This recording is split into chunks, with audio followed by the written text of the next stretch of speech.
Iya nih Kak, Oke, minggu-minggu produktif ya kita ya. Kak Fajar udah siap belum nih buat masuk ke materi kali ini? Keren banget nih Kak materinya nih Kak. oke. Kayaknya ngeliat teman-teman antusias, aku jadi lebih siap lagi nih Kak Rahman Oke buat siap.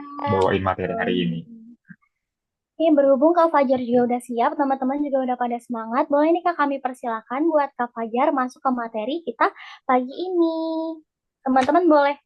Wah, Oke, ya Allah. Aduh, oke, ya. Thank you Kak Rahma ya sudah opening ya. Jadi oke. teman-teman Maaf ya sebelumnya Kak, ini aku, tadi sinyal aku Mm-mm. hilang. Oh gitu, nggak apa-apa. Tapi aman kok suaranya lancar tadi. Oke, oke. Aku izin share screen dulu ya teman-teman ya. Siap Sebentar. Kakak. Oke, iya teman-teman. Jadi untuk hari ini kita akan bahas terkait dengan portofolio gitu ya teman-teman ya. Dengan judul Crafting a Professional and Impactful Portfolio. Nah mungkin teman-teman kemarin sudah bahas banyak ya terkait dengan CV bareng aku juga. Dan pertanyaannya kemarin banyak banget gitu ya. Sampai nggak bisa selesai semua, terjawab semua. Nah untuk hari ini nanti kita akan bahas lebih lagi terkait dengan portofolio. Nah ini sebetulnya related dengan CV juga nih teman-teman. Jadi mohon attention-nya. Dan kalau misalnya ada pertanyaan, nanti sesi pertanyaannya di akhir gitu ya teman-teman ya. Biar nanti lebih terfokuskan kayak gitu. Oke, ya. Tak kenal maka kata sayang, seperti yang dibilang Kak Rahma juga. Jadi bagi teman-teman mungkin yang belum tahu aku Fajar. Di sini aku sebagai HR profesional ya, yang sudah memiliki pengalaman 2 tahun di bidang HR dan beberapa pengalaman terakhir yang bisa dilihat di layar gitu ya teman-teman ya. Jadi aku pernah di perusahaan FMCG, farmasi, media, dan terakhir aku di farmasi lagi kayak gitu. Oke, jadi mungkin teman-teman boleh connect banget, boleh banget connect sama aku. Mungkin nanti kita bisa sharing-sharing insight gitu ya via LinkedIn. Jadi kalau ada postingan yang aku like bisa muncul di teman-teman, dan kalau teman-teman like juga bisa muncul di timeline aku, kayak gitu. Oke, oke teman-teman. Jadi untuk hari ini kita akan bahas terkait dengan 6 poin nih teman-teman. Jadi pertama, kenapa sih portofolio penting gitu ya untuk karir profesional kita? Kemudian bagaimana cara kita untuk merancang isi dan juga struktur portofolio yang efektif? Kemudian ada juga nih kesalahan-kesalahan dalam membuat portofolio gitu. Nah, kemudian cara untuk menggunakan fake project yang sesuai. Sama di sini aku juga akan kasih insight gitu ya. Kira-kira seberapa penting sih dampak sertifikasi dan pelatihan pada peningkatan daya saing kandidat. Serta yang terakhir yang gak kalah penting adalah strategi memaksimalkan AI untuk membangun portofolio. Oke. Jadi teman-teman boleh nih siapin pensilnya gitu ya. Walaupun agak banyak, tapi semoga kita bisa lebih ringkas gitu ya bahasnya, dan nanti mungkin akan banyak di sesi tanya jawab gitu ya. Kayak gitu teman-teman. Oke. Yang pertama, kenapa portofolio penting untuk karir profesional nih teman-teman? Nah mungkin aku pengen tahu dulu di sini, teman-teman ada nggak sih yang udah punya portofolionya sendiri? Mungkin boleh infoin aku via kolom chat aja. Aku pengen tahu nih, kira-kira teman-teman selain buat CV, tapi udah pernah nggak sih buat portofolio kayak gitu? Oke, adakah teman-teman yang udah buat portofolio di sini? Oke, di sini Kak Siva belum. Oke, nggak apa-apa. Kak Rahma pernah ya? Oke, Adira juga belum. Oke, belum, belum. Oke, oke, baik. Sip. Oh, berarti banyak yang belum nih. Menarik banget ya di sini berarti banyak yang belum pernah buat portofolio. Tapi tadi aku pengen tanya tadi Kak Rahma ya. Jadi nggak apa-apa deh. Aku tanya Kak Rahma selaku moderator kita. Kalau Kak Rahma sendiri kira-kira pernah buat portofolio ini buat apa Kak Rahma? Oke. Mungkin boleh di-share. Mm-mm. Oke, siap. Aku ingin jawab lewat on mic ya kak ya. Jadi karena aku Ya. kebetulan sambil ngonten juga, jadi beberapa portofolionya tuh video. Jadi kayak suka make up kebetulan, jadi sering bikin video aja make up di Instagram sama TikTok. Kurang lebih kayak gitu sih kak. Ah, oke, oke, oke. Oh, berarti ini part of hobi Kak Rahma gitu ya untuk make up terus Iya diupload betul. ke sosmed jadi portofolio. Oke, menarik banget nih Iya teman-teman. Oke, betul kak thank you. Fajar. Thank you Kak Rahma udah sharing ya. Oke. Oke. Iya, jadi teman-teman tadi itu salah satu bentuk portofolio dalam bentuk digital ya teman-teman ya, yaitu diupload dalam bentuk video dan diupload ke sosial media kayak gitu. Jadi tadi contoh Karama itu salah satunya dari pembuatan portofolio. Jadi mungkin portofolio ini sebetulnya mirip seperti personal branding, teman-teman.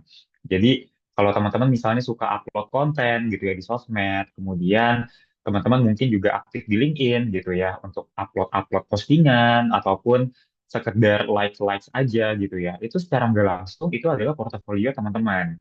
Jadi itu salah satu portofolio dalam bentuk online yang diupload dalam sosial media kayak gitu. Nah, tapi pada saat ini kita akan coba deep dive lagi untuk portofolio yang dalam bentuk fisik gitu ya teman-teman ya. Fisik dalam artian adalah ada filenya dan juga filenya digunakan untuk kita melamar sebuah pekerjaan kayak gitu. Oke. Nah, kenapa sih portofolio itu penting gitu ya teman-teman? Nah, portofolio adalah kumpulan karya atau proyek yang menunjukkan keahlian, pencapaian dan juga pengalaman profesional seseorang. Nah, tujuan utama portofolio itu untuk menampilkan kemampuan, pencapaian, dan juga pengalaman bukti nyata yang bisa dilihat. Nah, teman-teman, jadi kalau teman-teman mungkin udah buat CV nih selama ini gitu ya, nah tapi belum buat portofolio gitu. Nah, sebetulnya itu nggak apa-apa, karena sifat portofolio adalah opsional. Tapi, jika teman-teman ingin lebih banyak untuk meyakinkan rekruter ataupun orang-orang di luar sana terkait dengan skill atau kemampuan teman-teman, itu boleh banget teman-teman mulai menyusun portofolio teman-teman sendiri nih. Jadi, biasanya rekruter tuh kan biasanya ngelihat pencapaian teman-teman tuh di CV doang. Tapi kalau misalnya pencapaiannya tuh bisa teman-teman tuangkan juga dalam portofolio dan rekruter itu bisa melihat portofolio teman-teman gitu ya, dan bentuk visual yang oke gitu, ataupun link-link yang memang ada gitu bentukannya, itu akan menjadi poin plus juga teman-teman di mata rekruter. Seperti itu. Nah, jadi ini perbedaan CV dan portofolio, teman-teman. Kalau untuk CV, itu kan dokumen ringkasan yang mencantumkan informasi seperti pengalaman kerja, pendidikan, keterampilan, dan juga pencapaian. Sedangkan kalau portofolio itu berisi kumpulan kerja nyata ataupun karya nyata dari teman-teman yang pernah dilakukan gitu ya, untuk menunjukkan hasil dan juga pencapaiannya. Kemudian, CV itu berisi poin-poin deskriptif dan juga kronologis tentang riwayat profesional, sedangkan kalau portofolio itu memiliki elemen visual, mendalam, dan memberikan bukti konkret dari keterampilan atau hasilnya. Nah, mungkin kalau dari dua perbedaan ini udah menunjukkan antara tujuan dari CV dan portofolio ya, teman-teman ya. Nah, dan yang terakhir, kalau CV itu fokus pada daftar keterampilan dan pengalaman, tetapi tidak memberikan bukti visual ataupun detail dari proyeknya. Sedangkan kalau portofolio, itu digunakan terutama untuk industri kreatif, teknologi, ataupun proyek berbasis hasil, yang tentunya berisi tentang pengalaman-pengalaman yang dituangkan dalam visual, teman-teman. Nah, jadi tujuannya sebetulnya ini mirip-mirip ya untuk meyakinkan rekruter terhadap skill dari teman-teman. Tapi kalau CV itu bentuknya deskriptif gitu ya, ataupun seperti poin-poin pencapaian. Tapi kalau portofolio itu bentuknya adalah karya-karya teman-teman nih, karya-karya yang teman-teman telah kerjakan, yang pernah teman-teman lakukan gitu ya, baik itu di organisasi ataupun pengalaman kerja sebelumnya, seperti itu. Jadi, ibaratnya kalau teman-teman bisa melengkapi nih CV dan portofolio, selain teman-teman memberikan deskripsi dari pencapaian teman-teman di CV, tapi teman-teman juga bisa memberikan karya-karya nyata teman-teman dalam bentuk visual gitu ya, di dalam portofolio. Kayak gitu. Itu jadi CV dan portofolio ini saling melengkapi. Seperti itu, teman-teman. Nah, di sini udah rinciannya lagi ya teman-teman ya, yaitu fungsi dari portofolio dalam karir. Yang pertama untuk membuktikan keahlian nyata. Jadi portofolio harus menunjukkan hasil dari keterampilan dan juga pengalamannya. Jadi harus relevan lagi nih teman-teman. Seperti CV gitu ya, yang harus relevan dengan application yang kita lamar, portofolio juga harus relevan dengan pekerjaan yang kita lamar. Kemudian, portofolio juga untuk meningkatkan daya saing teman-teman nih. Jadi, perekrut dapat melihat portofolio teman-teman sebagai bukti yang membuat profil teman-teman tuh menjadi lebih menonjol dibanding kandidat lainnya. Kemudian, ada yang paling penting adalah membangun personal branding. Seperti yang tadi kita udah bahas gitu ya, teman-teman ya. Jadi, portofolio untuk mengembangkan identitas profesional dengan pencapaian yang berbeda-beda. Nah, makanya banyak banget portofolio yang kita upload ke sosial media seperti LinkedIn gitu ya, ataupun Instagram gitu jika teman-teman menggunakan Instagram pribadi sebagai profil profesional. Kemudian portofolio juga dapat menyederhanakan proses seleksi teman-teman. Jadi perusahaan tuh bisa dengan cepat menilai apakah kandidat memiliki keahlian yang tepat untuk posisi yang dilamar. Jadi dengan adanya portofolio ini bisa lebih membuat perusahaan ataupun rekruter tuh teryakinkan gitu ya dengan skill ataupun kemampuan teman-teman. Jadi mungkin untuk pertimbangan-pertimbangan yang membutuhkan waktu lama tuh bisa diringkas dengan adanya portofolio. Kemudian yang terakhir, yaitu menunjukkan pencapaian dan juga perkembangan. Jadi portofolio itu dapat menunjukkan perkembangan karir dan peningkatan keterampilan ataupun pencapaian. Nah, jadi biasanya tuh kita membuat portofolio, teman-teman, ada alur ceritanya juga. Nah, itu juga yang menjadi apa ya, teman-teman ya, seperti journey perjalanan karir teman-teman yang dituangkan dalam bentuk visual seperti itu. Nah, jadi banyak banget fungsi dari portofolio teman-teman ya dalam karir kita. Jadi salah satunya adalah yang tadi aku emphasize adalah meningkatkan daya saing teman-teman. Nah, karena mungkin di sini sebagian banyak tadi ya kita aku udah tanya di awal, ternyata teman-teman banyak yang belum punya portofolio. Nah, kalau misalnya teman-teman di sini sudah mau gitu untuk membuat portofolio gitu ya, mungkin nanti teman-teman bisa menonjol di antara kandidat-kandidat lainnya juga yang mungkin belum memiliki portofolio seperti itu. Jadi ini bisa menjadi nilai pembeda teman-teman di mata rekruter. Oke. Nah, setelah teman-teman tahu gitu ya fungsi penting dari pembuatan portofolio, nah tapi teman-teman juga harus tahu nih kira-kira pekerjaan apa aja yang memang membutuhkan portofolio dalam proses rekrutmennya. Nah, biasanya kalau dari layar nih teman-teman, mungkin udah kelihatan ya, biasanya profesi-profesi yang berhubungan dengan kreatif gitu, ataupun digital kreatif gitu ya. Atau mungkin di sini bagi teman-teman yang ada berasal dari IT gitu ya, ataupun programming, itu juga biasanya membutuhkan portofolio teman-teman dalam rekrutmen prosesnya, seperti itu. Tapi biasanya nih banyak banget mungkin yang sering teman-teman lihat nih di LinkedIn gitu ya. Itu tuh banyak yang suka nge-share portofolio nih teman-teman. Nah, portofolionya itu entah itu dalam bidang copywriting, sosial media, desain grafis, atau bahkan sekarang HR pun ada portofolionya teman-teman. Jadi memang bisa jadi segala profesi sekarang memerlukan portofolio nih, karena semakin meningkatnya persaingan gitu ya antar kandidat, akhirnya profesi-profesi yang tadinya tidak ada membutuhkan portofolio, akhirnya menjadi butuh portofolio gitu teman-teman. Tapi yang perlu teman-teman ketahui gitu ya, biasanya portofolio ini adalah untuk profesi yang sifatnya teknikal, teman-teman. Jadi seperti tadi ya, desain grafis, sosial media, kemudian mungkin tadi ada programmer gitu ya, dan data analisis, ataupun misalnya bagian kreatif seperti itu. Itu biasanya kita memerlukan portofolio sebagai bukti dari pekerjaan yang telah dilakukan oleh kandidat di pengalaman ataupun perusahaan sebelumnya. Seperti itu. Tapi mungkin ada juga beberapa profesi ya yang saat ini belum memerlukan portofolio. Seperti tadi sebetulnya HR itu tidak perlu portofolio teman-teman ya. Tapi kalau ada itu akan lebih baik. Kemudian finance, kemudian operations, customer service gitu ya. Itu sebetulnya belum membutuhkan portofolio. Akan tetapi kalau teman-teman bisa nih merangkum pengalaman teman-teman dalam bentuk portofolio yang efektif dan juga engaging gitu ya bagi mata rekruter, itu bisa menjadi nilai tambah juga. Seperti itu. Jadi kesimpulannya tidak ada salahnya gitu ya teman-teman. Apapun profesi yang kita lamar, kita buat portofolionya. Seperti itu. Oke. Nah, setelah kita tahu juga apa tadi titik berat dari pembuatan portofolio, dan tentunya kita harus tahu juga nih gimana cara merancang isi dan struktur portofolio yang efektif, teman-teman. Nah, ini ada meme juga, teman-teman. A good investment starts with a good portfolio. Nah, jadi seperti layaknya tentara gitu ya. Mungkin aku nggak bosan-bosan untuk menggunakan eh, penggambaran ini. Jadi kalau tentara ini punya senjata, punya amunisi gitu ya. Nah kalau kita sebagai job seeker ataupun profesional, kita punya CV, kita punya personal branding, dan kita punya portofolio juga teman-teman. Jadi itu adalah awal yang baik untuk kita memulai dalam berperang di dunia profesional ini, seperti itu. Nah, langkah-langkah yang tepat untuk menyusun portofolio, yang pertama teman-teman bisa lihat di layar gitu ya, yaitu pahami dulu tujuannya teman-teman. Kira-kira apa sih tujuan kita membuat portofolio?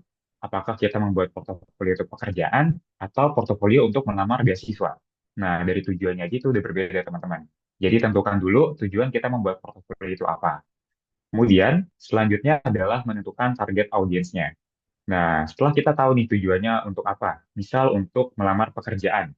Nah, kita tahu dulu audiensnya itu apa nih, siapa gitu ya, siapa yang menjadi audiens dalam portofolio kita. Apakah rekruter saja, atau mungkin followers-followers kita di Instagram, atau mungkin connection kita di LinkedIn. Nah, itu perlu teman-teman ketahui dulu target audiens dalam pembentukan portofolio. Karena nanti pendekatannya akan berbeda nih teman-teman. Kalau untuk recruiter aja mungkin portofolionya bisa lebih profesional gitu ya. Tapi kalau mungkin nanti portofolionya untuk followers-followers kita di Instagram ataupun connection di LinkedIn, mungkin bisa dibuat lebih engaging dan juga lebih interaktif agar semuanya bisa paham. Seperti itu. Kemudian yang ketiga adalah mengumpulkan karya terbaik. Nah, teman-teman, jadi mungkin setelah banyak nih pengalaman yang telah teman-teman lakukan gitu ya sebelumnya, seperti misalnya di organisasi ataupun di pekerjaan sebelumnya, tapi di portofolio kita harus menampilkan proyek ataupun karya-karya yang relevan, teman-teman. Jadi jangan kita tampilkan semuanya di dalam suatu portofolio yang sama, kayak gitu. Jadi mirip kayak CV yang kemarin, teman-teman ya. Jadi untuk CV, kita kan harus membuat CV-nya serelevan mungkin dengan lowongan pekerjaan yang kita lamar. Begitupun portofolio, teman-teman. Jadi kita harus membuat portofolio itu segmented terhadap project ataupun lowongan kerja yang kita lamar. Seperti itu. Jadi misalnya kalau kita melamar untuk posisi desain grafis gitu ya, teman-teman. Nah, di situ kita emphasize portofolionya dalam bidang graphic designer. Jangan malah dalam bidang video editing. Seperti itu. Nanti kan tidak mencapai tujuan dari portofolio itu sendiri. Nah, kemudian yang keempat adalah menentukan struktur. Nah, biasanya tuh struktur portofolio yang baik akan memudahkan viewer ataupun pengunjung gitu ya untuk menavigasi dan memahami isi portofolio kita. Nah, makanya tadi aku sempat singgung di awal juga teman-teman. Biasanya kalau kita buat portofolio tuh buatnya seperti alur cerita supaya nanti pembaca itu dapat merasakan oh kita telah telling a story nih dalam sebuah portofolionya. Jadi mereka tuh bisa lebih engage dan lebih paham juga terkait isi dari portofolio yang kita bangun. Seperti itu. Kemudian yang terakhir ada menyusun isi dan juga nantinya akan dibahas tentang terkait dengan tips portofolio yang baik gitu ya teman-teman. Nah, jadi mungkin udah ada yang penasaran gimana gitu ya cara untuk menyusun isinya, kemudian kira-kira tips and trick-nya tuh gimana gitu ya. Nah, di sini sebelum aku jelasin lebih lanjut tentang pembuatan portofolionya, aku juga akan jelasin gimana aja kita bisa mengupload project-project ataupun portofolio kita. Nah, tadi kalau Kak Rahma itu uploadnya di dalam bentuk video di media sosial gitu ya teman-teman ya. Itu adalah salah satu channel untuk kita upload portofolio. Tapi ada juga nih channel-channel lain gitu ya teman-teman untuk kita upload portofolio kita.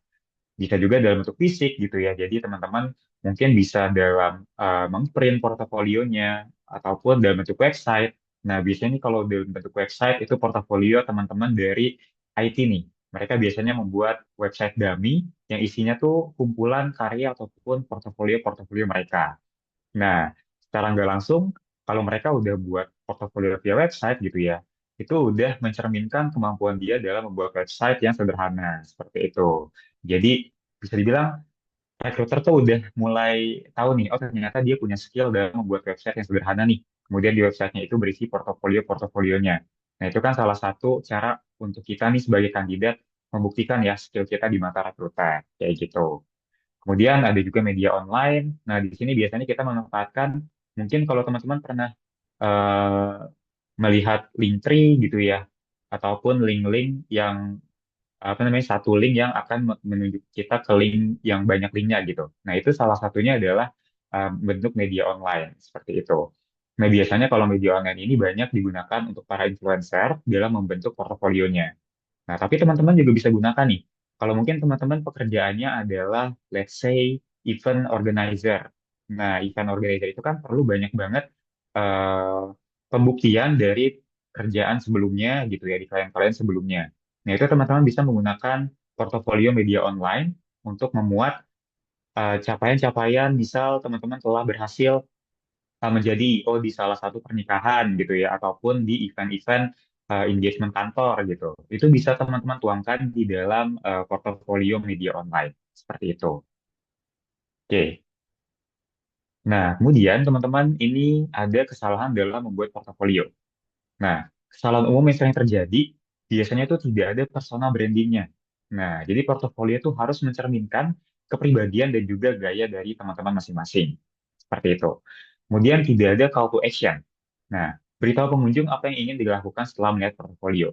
Jadi biasanya teman-teman, makanya portofolio itu bukan hanya berisi pencapaian teman-teman gitu ya. Tapi harus ada call to action-nya ataupun mungkin teman-teman bisa buat semacam alur ceritanya supaya nanti tuh viewer ataupun orang-orang yang melihat portofolio teman-teman tuh merasa mereka tuh engage ke story teman-teman. Nah, kemudian banyak juga yang masih mengisi portofolionya dengan teks yang cukup panjang. Nah, biasanya kalau portofolio ini kita lebih mengemphasize visualnya, teman-teman, dibandingkan dengan kata-kata. Mungkin kata-kata boleh untuk menegaskan gitu ya, visual dari portofolionya.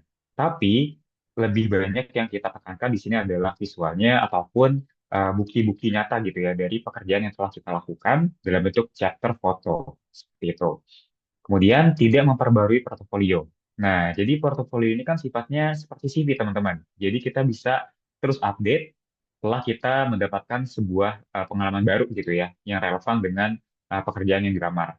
Nah, itu jadi teman-teman harus sering-sering aktif juga gitu portofolionya. Jadi teman-teman kalau bisa buatin semacam PPT ataupun Canva gitu ya, yang memang itu menjadi draft portofolio. Jadi nanti ke depannya jika ada pengalaman baru, teman-teman bisa langsung tuangkan ke dalam portofolio. Seperti itu. Oke. Nah, di sini ada juga kesalahan dalam pembuatan portofolio dari berbagai profesi ataupun pekerjaan gitu yang dilamar. Nah, di sini ada desain grafis, desain website, kemudian fotografi, video editor, dan juga ilustrasi. Nah, kalau dalam desain grafis, itu biasanya mungkin karena ingin terlalu menonjolkan keahliannya gitu ya, teman-teman ya. Jadi banyak banget style yang digunakan gitu dalam portofolionya. Sehingga banyak banget mungkin gaya-gaya edit yang mungkin terkesannya tuh memang cukup padat gitu ya teman-teman ya. Tapi menurut teman-teman mungkin ini adalah salah satu hal yang bisa menunjukkan skill kita. Nah, tapi kalau terlalu padat juga tidak baik teman-teman. Jadi harus disesuaikan lagi nih agar portofolio kita lebih mudah dilihat dan gampang dipahami juga. Kemudian ada juga kualitas gambar rendah, tidak ada konsistensi dan kurang memperhatikan detail. Nah, biasanya kalau dalam portofolio itu kan bentuknya visual ya teman-teman ya. Jadi harus adanya desain yang konsisten nih antara satu slide dengan slide lainnya. Jadi seperti teman-teman mungkin membuat PowerPoint aja ataupun membuat desain slides di Canva gitu ya. Tentunya kan desainnya tuh harus konsisten gitu ya antara slide satu dengan slide lainnya. Jadi jangan sampai slide satu mungkin desainnya itu slide-nya sangat corporate ataupun sangat formal. Tapi nanti di pertengahan slide ternyata desainnya informal gitu ya, lebih ke emphasize-nya lebih ke icon-icon. Nah, itu kan menunjukkan ketidak konsistenan. Nah, di sini portofolio yang baik adalah yang menunjukkan konsistensi dalam desainnya. Nah, itu dalam portofolio desain grafis. Kemudian pada portofolio desain website, nah biasanya bagi teman-teman yang berkutat di programming gitu ya, teman-teman dari IT, itu kan biasanya melakukan codingan nih untuk melakukan desain website gitu ya, dalam membentuk portofolionya. Nah, kalau sudah berani membuat portofolio dalam bidang website, itu harus diperhatikan juga responsivitasnya. Jangan sampai nanti kita sudah berani gitu ya membuat portofolio di website, tapi ternyata malah loadingnya lama gitu ya. Atau mungkin nanti misalnya kita kliknya home dan malah diarahkan ke kontak gitu ya. Nah itu kan ada kesalahan dalam responsivitasnya. Kemudian kecepatan loadingnya lambat, navigasi yang membingungkan dan juga kurangnya interaksi. Nah, jadi teman-teman mungkin yang sudah berani untuk membuat portofolio dalam bidang desain website gitu ya, atau website designer, itu harus diperhatikan juga responsivitasnya. Kemudian kira-kira setelah recruiter ataupun viewer melihat website tersebut tuh lebih engage gak ya dengan portofolio kita kayak gitu. Jadi memang harus lebih diperhatikan seperti itu. Kemudian di sini ada portofolio fotografi juga gitu ya. Nah, untuk fotografi biasanya kesalahan sering ditemukan adalah editing yang berlebihan gitu ya. Kemudian kurang memperhatikan komposisi dan tidak ada ceritanya. Nah, ini seperti portofolio desain grafis gitu ya teman-teman ya. Jadi untuk fotografi pun kita tidak boleh melakukan editing ataupun style yang terlalu banyak.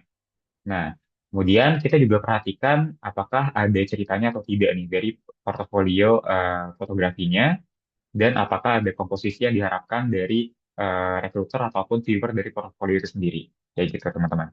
Jadi memang untuk fotografi mungkin ada filosofi-filosofi dari fotonya gitu ya. Yang harus kita perhatikan juga sebelum kita membuat portofolio di field tersebut. Nah, selanjutnya di sini ada portofolio video. Nah, untuk video ini lagi-lagi ya, teman-teman harus sediakan video yang memang sangat baik gitu ya. Karena kan ini portofolio kan sifatnya untuk membuktikan pekerjaan yang telah teman-teman kerjakan. Jadi outputnya pun harus yang terbaik gitu ya teman-teman ya. Jadi jangan sampai audionya tuh buruk, editing kasar, dan juga durasinya terlalu panjang. Nah, ini perlu diemphasize juga teman-teman. Jadi portofolio itu kalau dalam video durasinya dia terlalu panjang, dan untuk profesi lainnya seperti desain grafis ataupun ilustrasi gitu ya, itu pun jangan terlalu banyak juga. Jadi kita harus pilih-pilih project ataupun pekerjaan yang memang nilainya tuh sangat tinggi atau sangat baik dibandingkan project-project kita yang lainnya, agar isinya tuh tidak terlalu banyak teman-teman. Seperti itu. Kemudian yang terakhir di sini ada portofolio ilustrasi. Nah, di sini kesalahan yang sering diumumi adalah gaya yang terlalu mirip, kurang konteks, dan tidak memperhatikan detail. Nah, jadi banyak banget mungkin dari teman-teman yang membuat ilustrator, gitu, teman-teman ilustrator gitu ya, yang membuat portofolio ilustrasi, itu banyak banget konteks yang tidak dijelaskan dari ilustrasinya itu sendiri gitu misalnya. Kemudian banyak juga detail-detail yang miss, padahal ilustrasi itu kan sangat memerlukan detail ya, agar desain yang dihasilkan itu sangat baik juga. Seperti itu. Jadi ini beberapa hal yang sering ditemukan ya teman-teman ya dalam membuat portofolio. Kesalahan yang sering ditemukan. Oke, nah untuk mencegah terjadinya kesalahan, kita banyak-banyak untuk minta feedback teman-teman. Baik itu dari teman, keluarga, mentor, ataupun AI gitu ya untuk memberikan masukan terhadap portofolio kita. Nah, jadi teman-teman mungkin yang terjangkau di kita itu teman eh, rekan teman-teman sendiri gitu ya. Itu mungkin bisa teman-teman berikan minta feedback dulu, kira-kira gimana nih portofolio gue untuk lamar kerjaan ini gitu misalnya. Nah, itu mungkin dari teman-temannya masing-masing itu akan memberikan feedback yang tentunya akan membangun ya, dan dia akan memberikan feedback sebagai viewer yang memang eh, tidak terikat dari sebuah perusahaan. Jadi feedbacknya tuh bisa lebih clear dan juga lebih general. Itu adalah feedback yang penting juga, seperti itu. Kemudian perhatikan detail, cek ulang juga setiap elemen dalam portofolio sebelum mempublikasikannya. Nah, jadi teman-teman untuk elemen-elemen dalam portofolio, teman-teman harus isi juga seperti kontak gitu ya, seperti nomor handphone, email, ataupun LinkedIn account gitu ya. Selain teman-teman mencantumkan visual project yang telah teman-teman lakukan seperti itu. Jadi agar nantinya mungkin setelah recruiter atau viewer tertarik nih dengan pekerjaan teman-teman, itu bisa langsung menghubungi teman-teman. Seperti itu. Kemudian, gunakan alat yang tepat juga. Nah, manfaatkan software desain yang sesuai untuk membuat portofolio. Nah, jadi banyak banget sekarang ya teman-teman ya, software-software yang kita gunakan, yang bisa kita gunakan ya untuk membuat portofolio gitu. Seperti misalnya Canva, ataupun nanti ada AI lainnya. Nah, kemudian ikuti tren terbaru juga, tetap up to date dengan tren desain terbaru. Jadi ini penting juga untuk teman-teman yang melamar sebagai posisi graphic design gitu ya. Nah, biasanya tuh banyak portofolio yang mengikuti tren-tren sekarang. Nah, misalnya kemarin lagi hype banget nih drakor Squid Game gitu ya. Nah, biasanya tuh ada juga profesional yang membuat project portofolionya itu bertemakan Squid Game kayak gitu. Nah, itu juga salah satu hal yang membuat mereka tuh dinilai up to date dengan tren-tren saat ini. Seperti itu. Kemudian jangan takut bereksperimen. Cobalah hal-hal baru dan jangan takut untuk keluar dari zona nyaman. Nah, teman-teman mungkin selama ini merasa, apalagi kalau bagi teman-teman yang graphic designer gitu ya, mungkin merasa kalau desainnya tuh belum cukup baik gitu ya, ataupun belum cukup oke nih untuk disebarkan di sosial media gitu ya, ataupun dimasukkan ke dalam CV. Nah, tapi teman-teman nggak apa-apa untuk coba aja, karena nantinya setelah perjalanan gitu ya, setelah teman-teman mencoba untuk upload portofolionya, dan mungkin teman-teman akan melihat apa yang tidak teman-teman lihat sebelumnya. Misalnya mungkin ada yang komen gitu ya untuk memberikan improvement, ataupun mungkin dari sekian banyak portofolio yang teman-teman upload di sosial media gitu ya. Kemudian ada satu nih portofolio yang memiliki likes terbanyak. Nah, itu mungkin bisa teman-teman cari tahu lagi. Mungkin portofolio jenis inilah yang menjadi minat bagi orang-orang di luar sana seperti itu. Jadi teman-teman coba dulu aja, jangan takut gagal dan jangan takut untuk keluar dari zona nyaman. Seperti itu.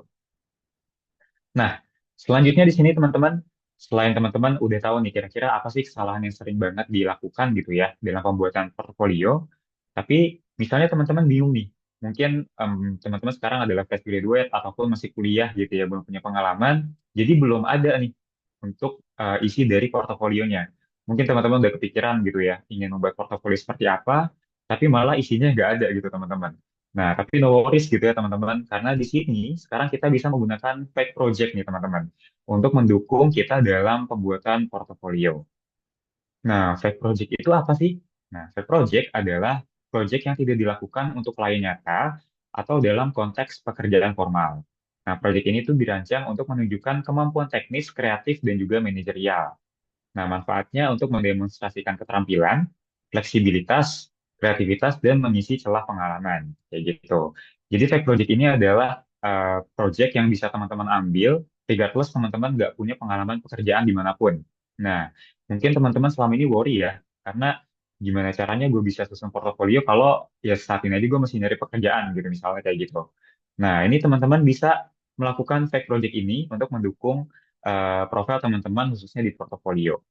Nah, tapi sebelum aku masuk lebih lanjut nih teman-teman, mungkin teman-teman di sini ada yang pernah menyusun fake project nggak di sini gitu teman-teman? Aku penasaran aja nih. Pernah nggak sih teman-teman melakukan fake project gitu ya, atau mengambil project yang sebetulnya tuh projectnya nggak nggak real gitu ya, atau projectnya itu hanya project palsu aja? Coba teman-teman, aku pengen tahu.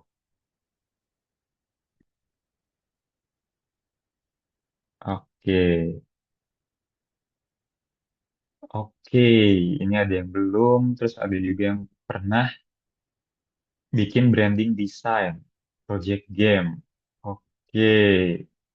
Wah, ternyata ada banyak juga yang pernah fake project ya. Menarik juga nih. Mungkin teman-teman ada satu orang nggak yang berani, mungkin boleh raise hand gitu ya, yang mau menceritakan kira-kira projectnya itu seperti apa nih yang dijalani. Di sini aku lihat ada Firdaus, terus ada Shiva, kemudian ada Olan, Zadira, dan lainnya juga. Mungkin ada nggak nih yang berani buat share ke teman-teman yang lain juga nih, kira-kira fake project yang teman-teman udah lakukan itu apa? Atau aku tunjuk nih. Mungkin aku pengen volunteer dulu dari teman-teman. Oke, kalau project game itu fake project. Bisa jadi. Mungkin kalau, tapi kalau misalnya ini projectnya real gitu ya, diaplikasikan dan bisnis, itu mungkin bukan fake project lagi. Kak Olan ya. Project study case itu benar, itu juga fake project, salah satu fake project ya. Jadi ikut bootcamp, terus kita bisa dapat project, itu salah satu fake project juga. Kayak gitu. Gimana nih teman-teman? Mungkin ada yang mau bantu aku untuk sharing pengalamannya? Oke, soal bikin game TikTok 2. Wah, menarik juga nih. Mungkin aku tunjuk ke Olan aja kali ya. Gimana, Kak Olan?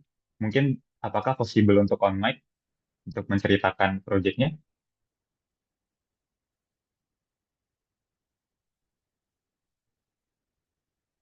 Gimana nih, Kak Olan Elray? Bikin project game TikTok 2. Ini cukup menarik nih teman-teman untuk kita bahas ya. Oke, ini sebenarnya Kak Olan belum belum possible ya untuk untuk open mic, gak apa-apa. Oh bentar, oke kita tungguin teman-teman ya.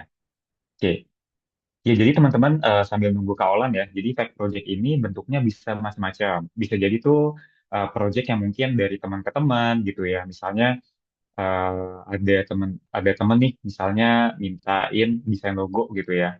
Nah, buat bisnis UMKM ataupun bisnis kecil-kecilannya. Nah, itu sebenarnya salah satu project yang bisa kita masukkan ke dalam portofolio. Kayak gitu. Tapi kalau untuk fake project ini sebetulnya memang fake gitu ya. Jadi bukan request dari siapapun gitu. Jadi tidak ada tanda tangan bisnis gitu ya, ataupun tidak ada perjanjian-perjanjian yang mengikat. Jadi real projectnya itu berasal dari project yang kita buat sendiri gitu ya, teman-teman. Kayak gitu. Oh, mic-nya masih belum bisa dibuka. Oke, nggak apa-apa. Ke Olan ya. Mungkin kalau berhalangan nggak apa-apa. Tapi di sini mungkin aku pengen tunjuk yang pertama jawab ada Kak Firdaus nih. Nah, mungkin Kak Firdaus bisa possible untuk on mic nggak nih Kak Firdaus? Ini Kak Firdaus juga kayaknya ada di booth yang sebelah ya.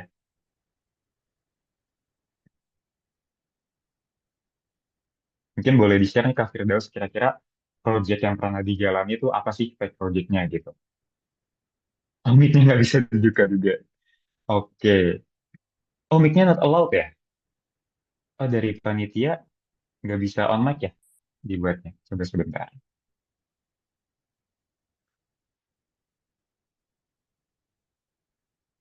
Oke, kalau sekarang bisa on mic mungkin?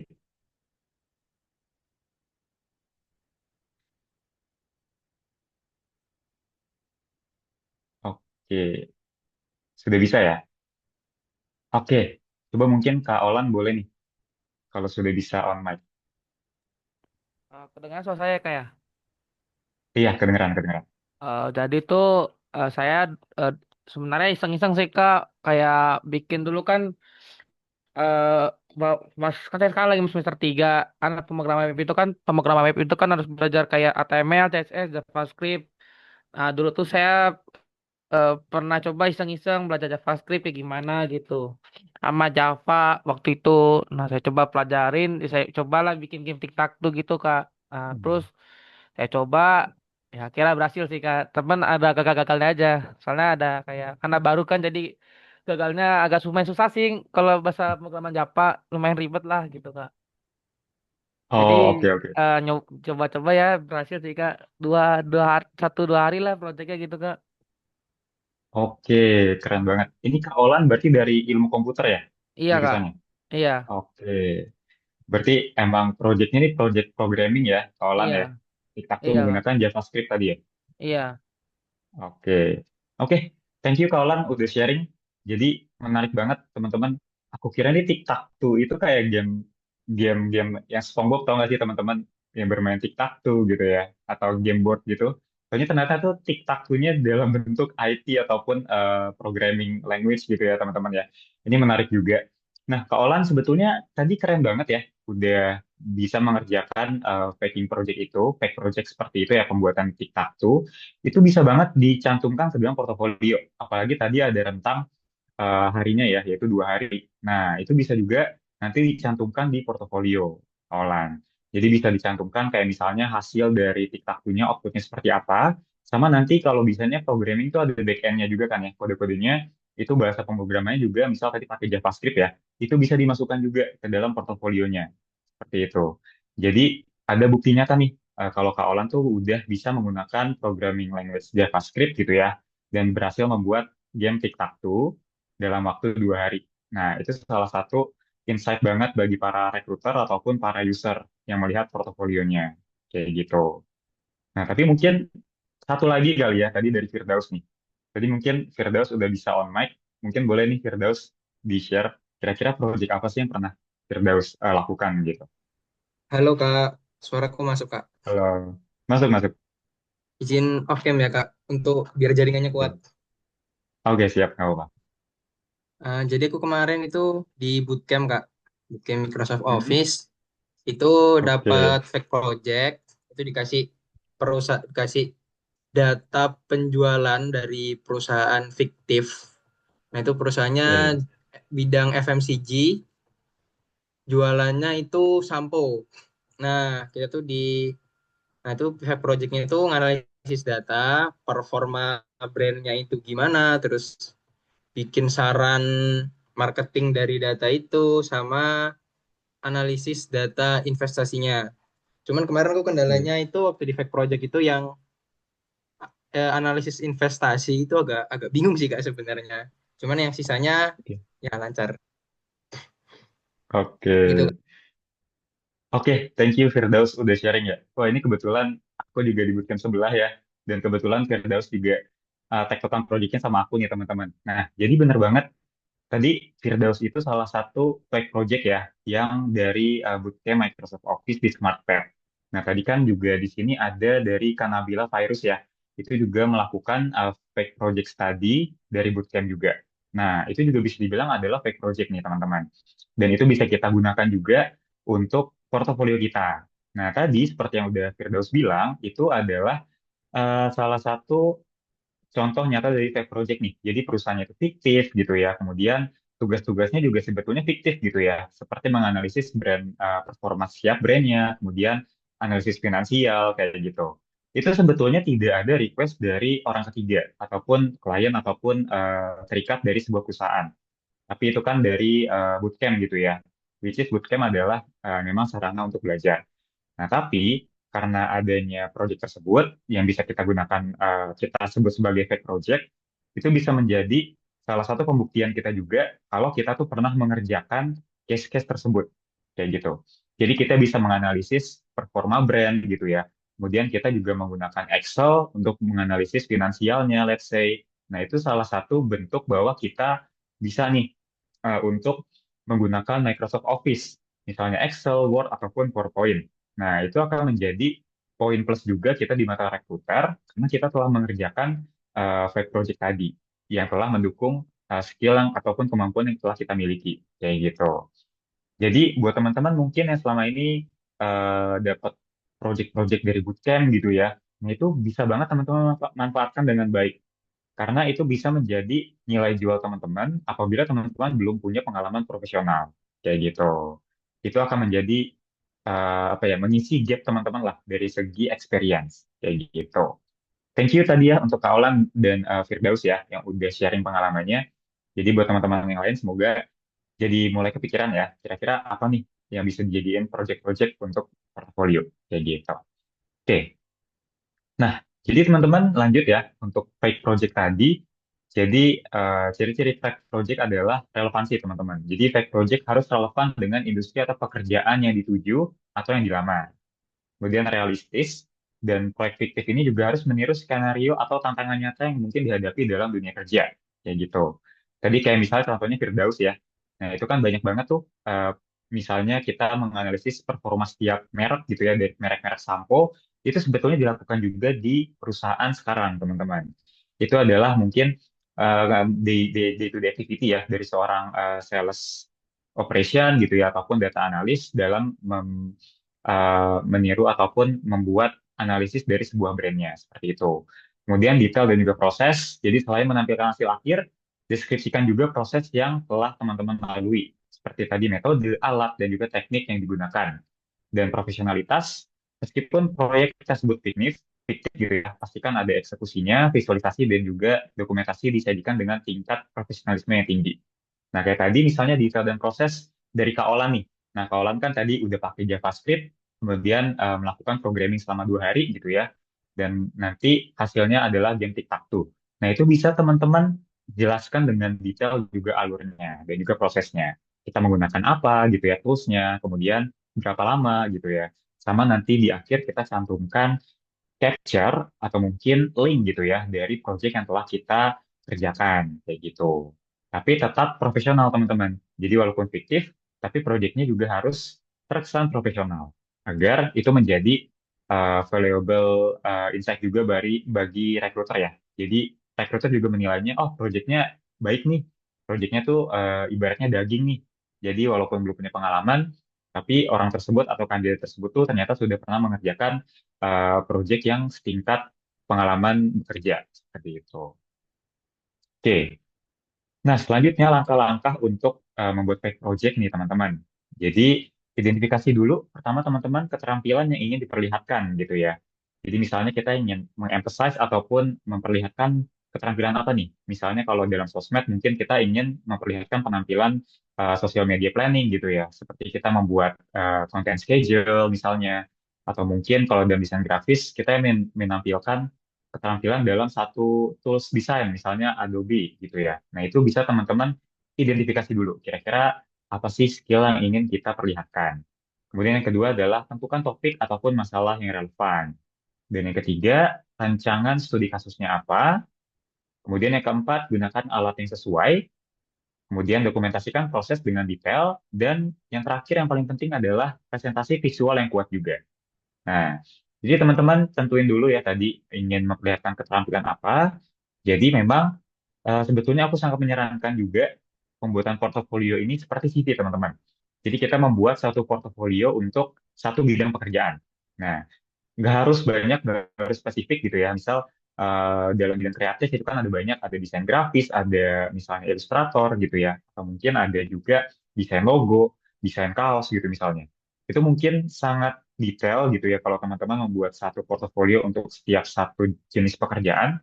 Jadi teman-teman bisa saat ini mungkin ya teman-teman bisa buat satu portofolio dalam satu bidang pekerjaan secara general aja. Misalnya dalam bidang marketing. Nah, berarti teman-teman harus membuat portofolio yang related dengan marketing. Bisa jadi mungkin sosial medianya, bisa jadi graphic design-nya juga gitu ya, ataupun copywriting-nya. Nah, karena teman-teman mungkin aku beranggapan di sini masih fresh ya gitu ya, ataupun masih entry level, itu tidak apa-apa. Jadi tidak harus spesifik banget untuk pembuatan portofolionya. At least jangan sampai membuat portofolio marketing gitu ya, tapi kita melamar misalnya let's say untuk posisi finance. Nah, tentu saja itu tidak relevan, teman-teman. Jadi kalau bisa teman-teman buat portofolio marketing itu untuk melamar di posisi-posisi bidang marketing. Mungkin bisa sosial media, kemudian komersial gitu ya, ataupun graphic design yang ada mendukung marketing. Tapi misalnya kalau teman-teman untuk melamar pekerjaan bidang lain gitu ya, seperti misalnya finance, itu mungkin bisa membuat portofolio yang spesifik di bidang-bidang finance gitu ya, teman-teman. Agar tujuannya tadi tersampaikan. Kemudian buat juga topik-topiknya yang relevan gitu ya. Jadi bisa buat semacam kasus juga, misalnya teman-teman di dalam desain grafis gitu ya, membuat desain-desain 17 Agustus, let's say seperti itu. Nah, di situ kan ada tema-temanya, kemudian ada elemen-elemen desain yang digunakan, itu bisa sesuai dengan topik yang relevan. Kemudian rancangan studi kasus juga, jadi teman-teman mungkin bisa dibuat per section gitu ya. Ada section satu untuk sebagai opening, kemudian section 2 nanti portofolionya mungkin bisa dibuat semacam case-case yang pernah teman-teman lakukan gitu ya dalam pekerjaan. Kemudian section ketiga mungkin closingan itu bisa kontak-kontak dari profil teman-teman gitu ya, misal LinkedIn, email ataupun mungkin nomor telepon. Kemudian di sini gunakan alat yang sesuai. Jadi kita bisa gunakan tadi let's say kalau untuk programmer gitu ya seperti Kak Olan itu kalau bisa dalam bentuk website itu akan lebih baik gitu ya. Jadi agar terkesan lebih profesional dan juga skillsnya itu lebih terlihat gitu ya di mata recruiter kalau kita sudah bisa membuat ataupun mendesain suatu website. Kemudian kalau untuk mungkin komersial gitu ya, itu tidak apa-apa mungkin dalam bentuk deck presentation, PowerPoint ataupun slides gitu ya, yang menggambarkan pencapaian kita dalam bidang komersial. Atau mungkin tadi bisa juga seperti Karahma gitu ya, itu dalam bidang sosial media. Jadi kita emphasize project portofolio kita di sosial media kita sendiri dalam bentuk online seperti itu. Kemudian jangan lupa didokumentasikan dan yang juga terakhir adalah presentasi visual yang kuat. Soalnya ibarat portofolio ini adalah viewernya itu bukan cuman recruiter teman-teman ya, tapi kita harus mengibaratkan kalau portofolio ini dilihat oleh semua orang. Jadi harus bisa dipahami dan juga bisa dimengerti gitu ya oleh orang-orang yang melihatnya, regardless latar belakang mereka apa. Seperti itu. Oke. Nah, ini salah satu dari beberapa banyak eh, tools-tools yang bisa kita gunakan ya teman-teman ya untuk membuat fake project portfolio. Yang pertama di sini ada Kaggle. Nah, Kaggle itu biasanya adalah website berisi dataset teman-teman. Nah, biasanya ini bisa digunakan untuk teman-teman yang ingin membuat portofolio Microsoft Excel gitu ya, data analisis ataupun biasanya ada bentuk data visualization juga di sini. Itu di Kaggle ini adalah open source ya teman-teman. Jadi datasetnya itu sudah legal untuk teman-teman gunakan. Jadi tidak ada copyright-nya.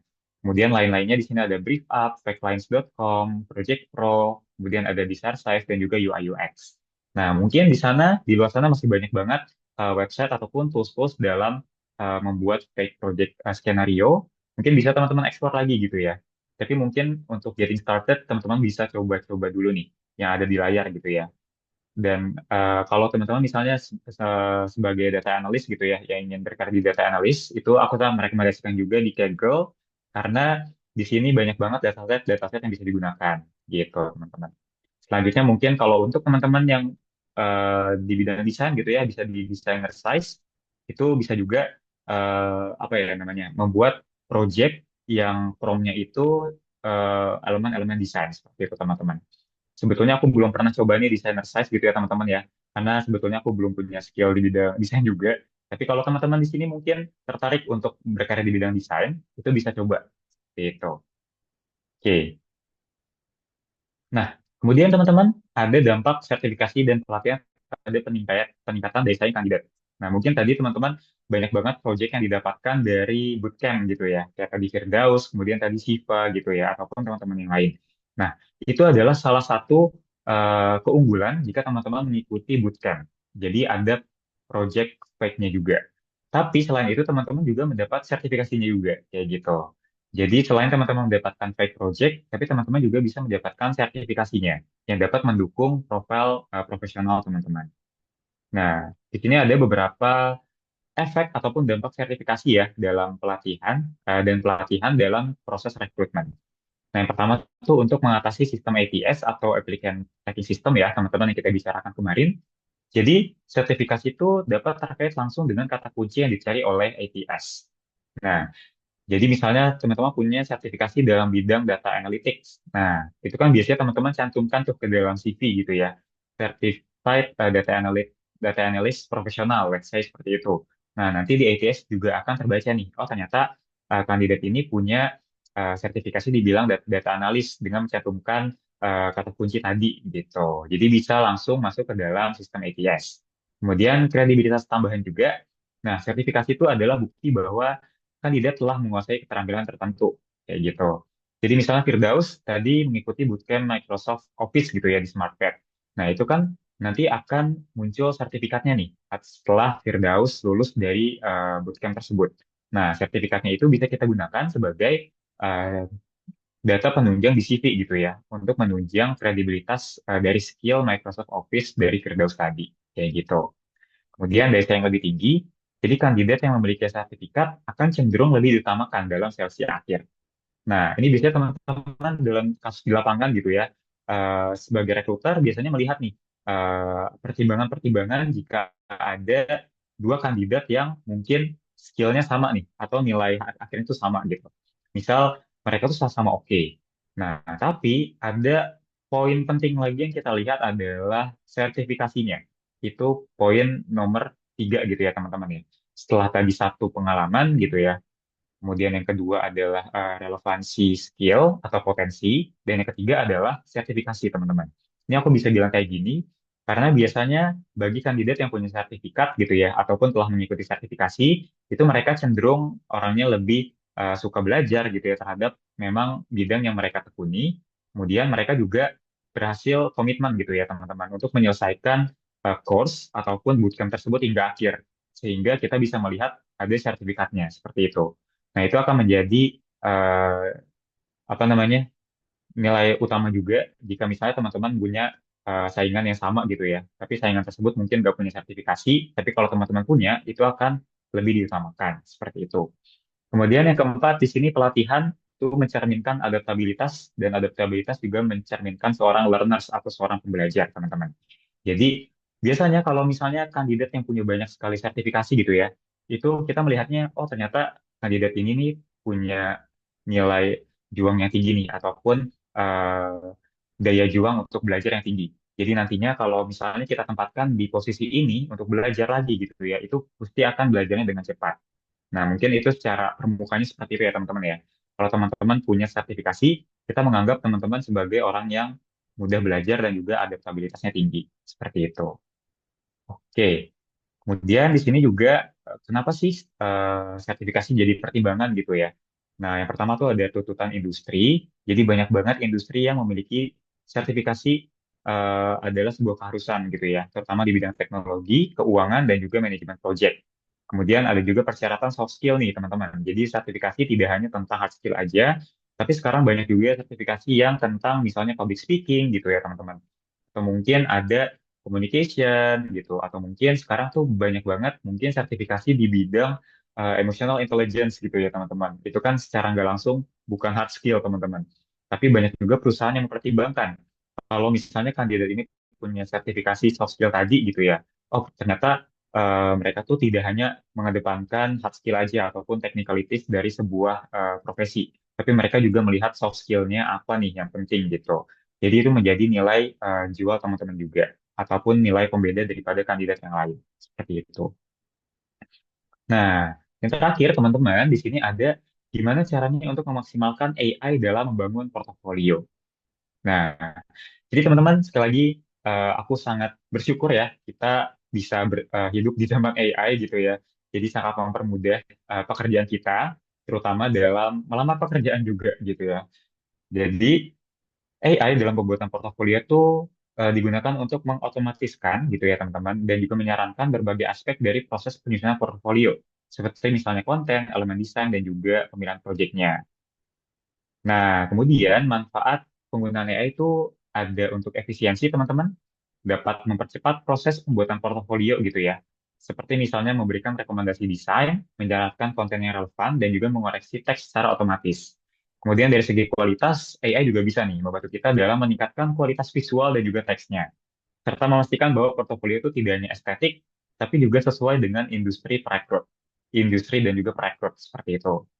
Kemudian personalisasi. Nah, AI juga memungkinkan untuk kita, teman-teman, menyesuaikan portofolio dengan lebih spesifik berdasarkan analisis data dan juga feedback yang diberikan oleh AI gitu ya untuk kita. Nah, jadi teman-teman, seperti layaknya pembuatan CV, teman-teman juga bisa nih membuat portofolio menggunakan AI dengan bantuan eh, prompt-prompt juga gitu ya, ataupun asalkan prompt-promptnya yang relevan dengan AI tersebut.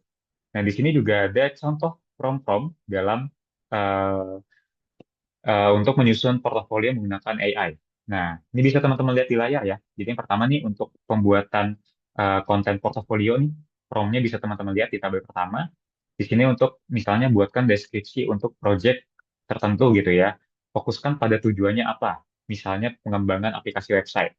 Nah, kemudian deskripsikan langkah-langkah yang diambil, alat yang digunakan, dan hasil yang dicapai. Sertakan kata kunci yang relevan, seperti misalnya kata kuncinya adalah pengembangan web, UI, UX, ataupun JavaScript. Nah, itu teman-teman dengan memasukkan prompt seperti ini, itu bisa langsung nanti di-generate nih teman-teman, untuk konten dari portofolionya. Begitupun untuk yang rencana desain dan juga pemilihan karya terbaik. Itu bisa teman-teman lihat ya di layar, seperti apa sih kira-kira prompt-nya. Jadi sangat memudahkan kita juga teman-teman ya untuk memilih tadi ya untuk penyusunan konten di portofolionya, kira-kira kita ingin masukkan apa saja. Kemudian kalau bingung nih teman-teman punya banyak banget project gitu ya ataupun karya-karya yang bisa dimasukkan, itu juga bisa teman-teman minta bantuan AI gitu ya untuk memilihkan karya-karya yang paling relevan nih untuk dimasukkan ke dalam portofolio yang diprioritaskan untuk keterampilan tertentu. Seperti itu. Misalnya keterampilan-keterampilan yang sedang teman-teman ingin lamar gitu pekerjaannya. Nah, misal kalau tadi, kalau di IT kan ada bahasa pemrograman nih. Nah, bahasa pemrograman kan banyak ya. Ada back end-nya, kemudian ada front end-nya juga gitu. Nah, nanti mungkin bisa gunakan keterampilan tertentu. Salah satu bahasa pemrograman yang ingin di-emphasize seperti itu di dalam portofolionya. Nanti kita masukkan ke dalam prompt-nya. Nah, untuk yang elemen desain juga sama teman-teman ya. Jadi mungkin kita ingin membuat portofolio kita tuh lebih minimalis gitu ya. Juga tampilannya responsif. Nah, itu tinggal dimasukkan saja kata-kata seperti ini. Atau mungkin bagi teman-teman yang memang melamar di industri-industri kreatif yang menuntut untuk let's say desain-desainnya tuh misalnya sangat apa ya lucu-lucu gitu ya ataupun cute-cute. Nah itu bisa teman-teman masukkan juga ke dalam prompt di sini. Jadi nanti portofolionya pun akan menyesuaikan ke dalam industri tersebut seperti itu. Nah ini adalah beberapa tools yang bisa teman-teman gunakan. Ya, yang pertama ada ChatGPT tentunya ya teman-teman. Itu bisa kita gunakan untuk menyusun draft-draft dari portofolionya ataupun menyarankan elemen-elemen desainnya. Kemudian yang kedua, untuk membuat portofolio itu sendiri, ini aku juga pernah melakukan, yaitu menggunakan Canva. Jadi biasanya di Canva tuh ada template-nya banyak banget nih teman-teman. Nah, misalnya template untuk pembuatan portofolio. Nah, tinggal teman-teman searching aja, nanti akan banyak nih keluar template-template yang disarankan. Nah, biasanya aku pun menggunakan template itu teman-teman. Jadi karena aku sadar aku tidak bisa membuat desain yang, maksudnya belum bisa saat ini ya, membuat desain-desain yang engaging. Jadi aku pakai Canva nih yang menyediakan banyak sekali template seperti itu. Dan ini akan sangat memudahkan kita juga. Kemudian bisa juga untuk teman-teman menggunakan Notion. Nah, kalau teman-teman baru dengar, Notion tuh seperti workspace all in one gitu ya. Jadi teman-teman bisa membuat semacam struktur konten portofolio yang baik dengan bantuan Notion AI. Nah, di sini teman-teman mungkin bisa explore lebih lanjut ya. Karena sifatnya seperti mirip ChatGPT, cuma nantinya akan dibuat seefisien mungkin dan akan dapat terorganisir dengan baik gitu teman-teman. Jadi Notion ini sebetulnya adalah tools untuk produktivitas, tapi semenjak adanya tren AI, Notion berkembang gitu ya dengan memasukkan fitur AI dan kita bisa gunakan juga nih sebagai salah satu tools untuk menyusun portofolio yang efektif dari segi konten, kemudian penyusunan flow-flow portofolionya agar lebih efisien juga kayak gitu. Kemudian di sini teman-teman bisa juga menggunakan Grammarly dan juga Hemingway untuk menyusun eh, kata demi katanya gitu ya. Misalnya kan tadi mungkin di portofolio memang tidak boleh terlalu banyak kata, tapi kan ada beberapa kata-kata untuk menegaskan visualnya. Nah, jika teman-teman ragu nih dengan grammarnya, karena bahasa Inggris gitu ya, itu bisa teman-teman gunakan Grammarly ataupun Hemingway juga. Kemudian di sini ada Visme. Visme itu seperti Canva teman-teman. Jadi banyak banget template-template desainnya untuk portofolio yang bisa kita gunakan. Kemudian di sini ada JobScan. Nah, JobScan ini selain untuk mereview ataupun memberi skor pada CV, tapi bisa juga untuk memberi skor pada portofolio. Nah, ini teman-teman bisa ekspor juga ya nanti untuk JobScan setelah nantinya portofolionya jadi. Seperti itu. Oke. Nah, di sini ada teknik pembuatan portofolio dengan AI itu step by step-nya seperti apa gitu ya teman-teman ya. Biar teman-teman kegambar gitu untuk step by step-nya. Jadi saat kita menggunakan AI, teman-teman misalnya bisa menggunakan ChatGPT untuk menuliskan deskripsi project dan juga pengalaman kerja dari teman-teman masing-masing gitu ya. Jadi bisa masukkan tadi prompt di awal ya teman-teman ya, untuk membuat konten dari portofolio. Kemudian yang kedua adalah rancang desain portofolio menggunakan Canva atau Visme dengan template dan juga elemen visual yang sesuai gitu ya teman-teman ya. Jadi teman-teman bisa gunakan setelah dapat draft kontennya gitu ya, teman-teman bisa gunakan Canva ataupun Visme nih untuk membuat desain dari portofolionya. Kemudian periksa tata bahasa dan juga struktur teks menggunakan Grammarly atau Hemingway editor agar nanti tidak ada error grammar gitu ya teman-teman. Kemudian yang terakhir adalah verifikasi kesesuaian portofolio dengan deskripsi pekerjaan menggunakan JobScan. Nah, nanti teman-teman bisa masuk ke dalam JobScan untuk memberikan feedback gitu ya, agar JobScan itu memberikan feedback terhadap portofolio teman-teman. Kira-kira udah sesuai belum nih dengan deskripsi pekerjaan yang teman-teman lamar, kayak gitu. Oke, ya teman-teman, tadi adalah slide terakhir gitu ya untuk materi hari ini. Mungkin untuk sesi tanya jawab sebelumnya aku akan kembalikan dulu ke moderator ya, ke Kak Rahma. Oke, iya. Oke, terima kasih banyak Kak Fajar ya buat materi yang bener-bener keren banget, bermanfaat banget buat aku sama teman-teman yang lain. Teman-teman yang lain boleh diucapin dulu terima kasih buat Kak Fajarnya nih, karena udah keren banget selama pembawaan materi ya. Dan teman-teman, kayaknya ini emang relate banget ya, kayak kita udah dikasih overview banyak banget mengenai AI, fact project, dan lain-lain. Pokoknya selama kelas tadi beneran interaktif banget. Dan sekarang kita buka nih Kak sesi Q&A ini buat teman-teman yang mau interaksi langsung sama Kak Fajar melalui audio atau mau di kolom chat nih boleh banget nih. Ini kayaknya udah ada pertanyaan nih ya kayak dari Kak Adira. Oke, ini mau aku bantu bacain, boleh banget. Kita pertanyaannya ini Q&A sessionnya di 20 hingga 30 menit ya Kak ya. Buat Kak Fajarnya sendiri, sudah siap Kakak buat jawab pertanyaan dari teman-teman kita juga nih yang semangat banget nih? Oke, siap banget dong Kak Rahma. Ini pada semangat semangat ya. Oke. Hmm. Iya nih Kak, pada semangat banget nih. Aku izin Hmm. bacain dari yang pertama nih ya Kak ya. Kayaknya tadi yang pertama tuh ada dari Kak Olan nih. Kalian Boleh. kalau sertifikasi 7 habits itu termasuk sertifikat soft skill kah, Kak? Oke, ini aku langsung jawab aja Kak Rahma ya, berarti ya. Baik, siap Oke. Kakak. Oke, boleh, boleh. Iya, Kak Olan untuk sertifikasi Seven Habits itu termasuk soft skill, betul banget. Jadi, untuk Seven Habits itu setahuku kan ada banyak banget ya. Salah satunya tadi ada tentang proaktif, kemudian ada communication, dan lain-lainnya ya. Itu bisa banget dimasukkan ke dalam CV ataupun ke dalam portofolio ya. Cuman kalau kalau di sini ya, untuk Seven Habits mungkin sertifikatnya dimasukkan ke dalam CV-nya aja, Kak Olan ya. Jadi untuk soft skill itu sebagai apa ya penentu ataupun untuk membuktikan kalau kita tuh punya soft skill tersebut gitu ya, seperti itu. Tapi kalau untuk dalam portofolio itu memang mungkin kita bisa lebih emphasize technicalities-nya kayak gitu. Nah, tapi sertifikasi ini bisa banget dimasukkan ke dalam CV gitu ya kan. Untuk formatnya itu seperti yang minggu kemarin. Jadi kita masuk ke dalam dimasukkan ke dalam section certifications dan juga skills gitu ya. Nanti bisa dimasukkan ke dalam situ kayak gitu kawan. Oke.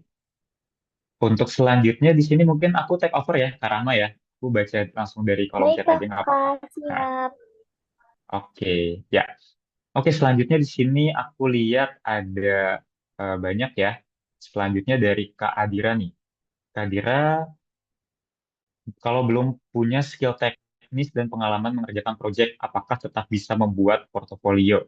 Oke, ya Kak Adira sebetulnya kalau belum punya skill teknis dan mengerjakan proyek, apakah tetap bisa membuat portofolio? Ini bisa banget, cuman mungkin ada step by step-nya dulu kali ya Kak Adira ya. Karena kan tadi di pertengahan bahan materi, kalau misalnya kita udah kepikiran nih, pingin bikin portofolio seperti apa, tapi kita belum punya project ataupun pengalaman yang relevan. Nah, kita bisa explore fake project nih, Kak Adira. Tadi ya, kita bisa coba explore project di website-website yang tadi udah aku sebutkan gitu ya. Misalnya tadi di Kaggle gitu ya, jika ingin mempunyai project dalam bidang data analysis, Microsoft Office gitu ya, ataupun data visualization, atau misalnya kalau ingin punya project di bidang desain itu bisa di designer size gitu ya. Ataupun tadi misalnya seperti Karahma gitu. Misalnya kalau memang punya hobi tertentu, kemudian hobi tersebut bisa kita masukkan ke dalam konten di sosial media pribadi. Nah, itu adalah salah satu bentuk portofolio juga.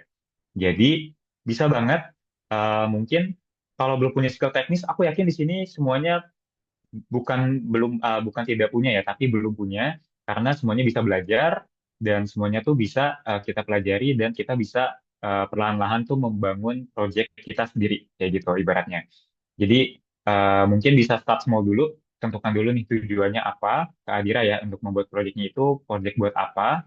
Kemudian setelah udah tentukan nih tujuannya, baru kita tentukan kira-kira ada nggak sih wadah ataupun tools yang bisa kita gunakan untuk mendukung kita membuat project tersebut gitu.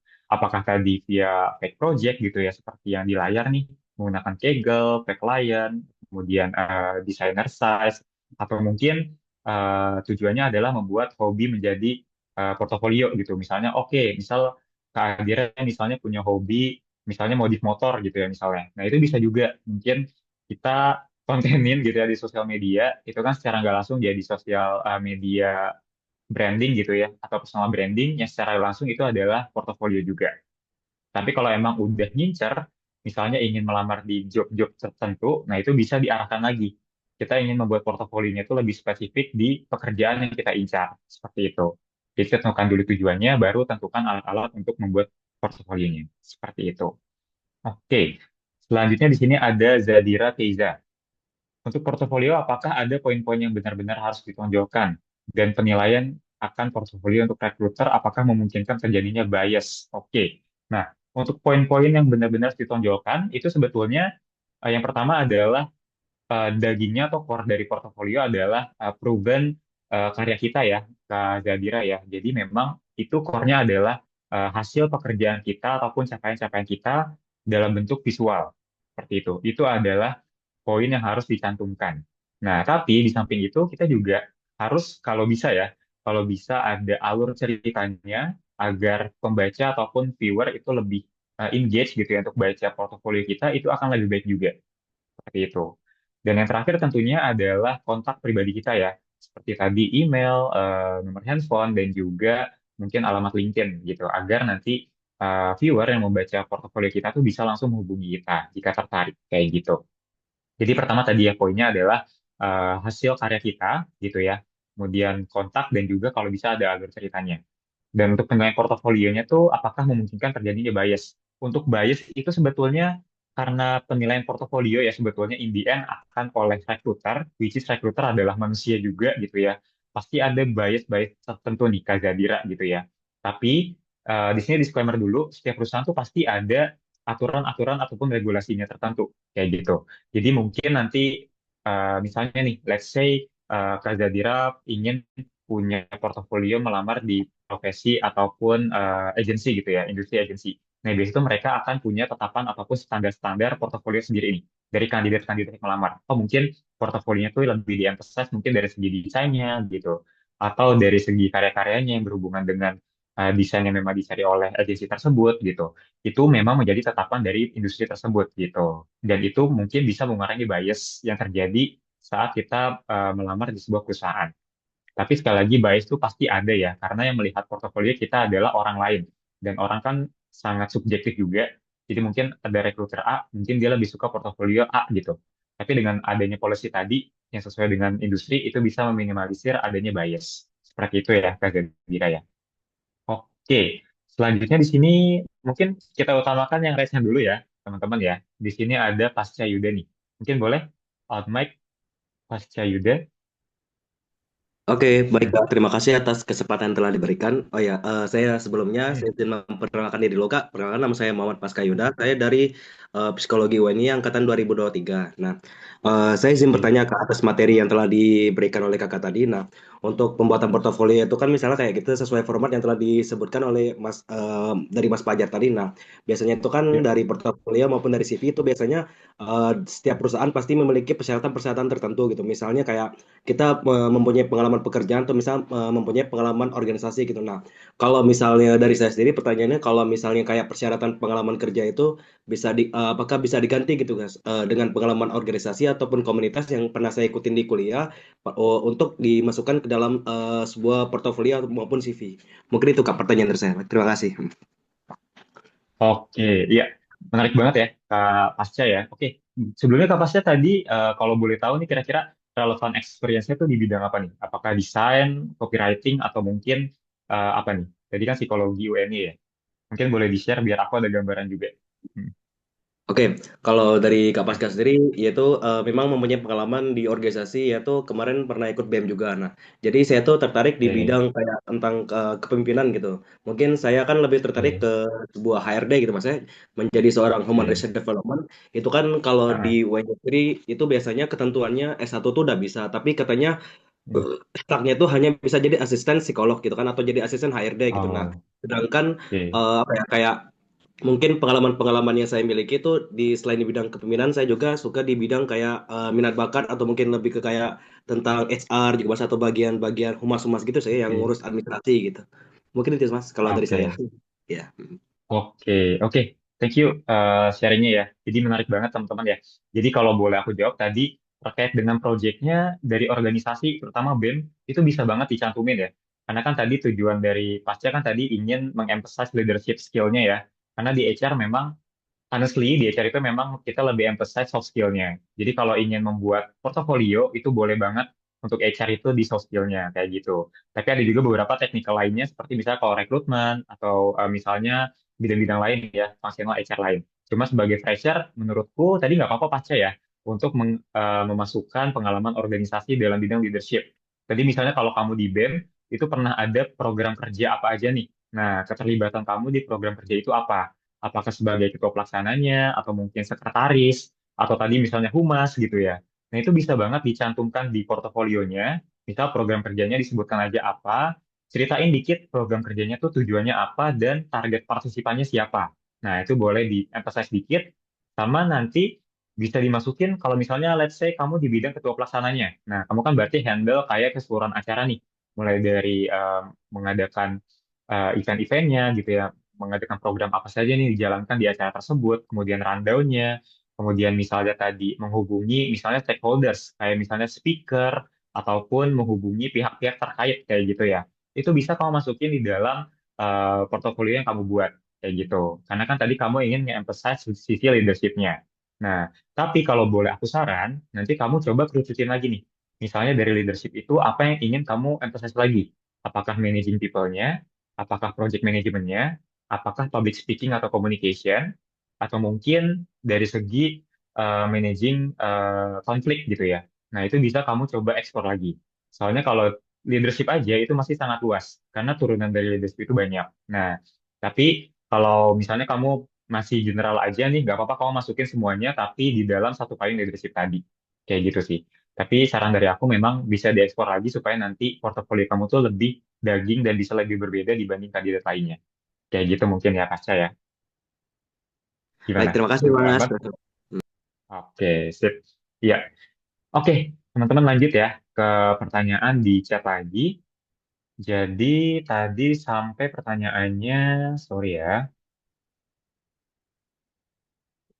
ke Adira ya kalau nggak salah tadi ya. Oke, Kak Zadira, sorry. Nah, selanjutnya di sini ada Firdaus ya. Oke. Katanya dari Firdaus itu untuk portofolio bidang HR dan data analis, komponen yang sebaiknya dicantumkan apa aja. Oke, nah tadi pas banget ya. Tadi pasnya juga menjadi HR dan dia ingin nge-emphasize leadership-nya. Which is itu boleh banget dimasukkan ke dalam portofolio di bidang HR. Ini mungkin aku bahas HR dulu ya, Firdaus ya. Nah, tapi kalau emang pengen buat lebih komprehensif lagi, setelah kamu tahu nih, mungkin kamu pengen terjun ke bidang HR-nya yang mana. Let's say kamu pengen ke bidang rekrutmen atau rekruter, di mana kan tugasnya adalah menyeleksi kandidat dan juga memasukkan kandidat tersebut ke dalam sebuah perusahaan atau organisasi kamu. Nah, itu mungkin kamu bisa coba, misalnya kalau udah ada pelatihan ya, ataupun udah ada pengalaman relevan, itu dimasukin terkait dengan pencapaian kamu di bidang rekrutmen. Misal kamu sudah berhasil untuk menyaring sekian ratus CV dalam beberapa waktu gitu. Misal dalam 1 bulan, kamu berhasil screening CV sekitar 500 CV. Kemudian di situ kamu coba tampilkan capture dari tools yang kamu gunakan gitu ya untuk memanage CV-CV kamu agar nantinya experience itu bisa lebih proven.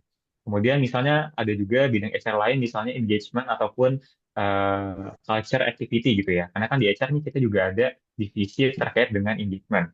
Nah, engagement ini kan terkait dengan event ataupun project management. Nah, di situ kamu bisa cantumin kemampuan kamu dalam bidang project management.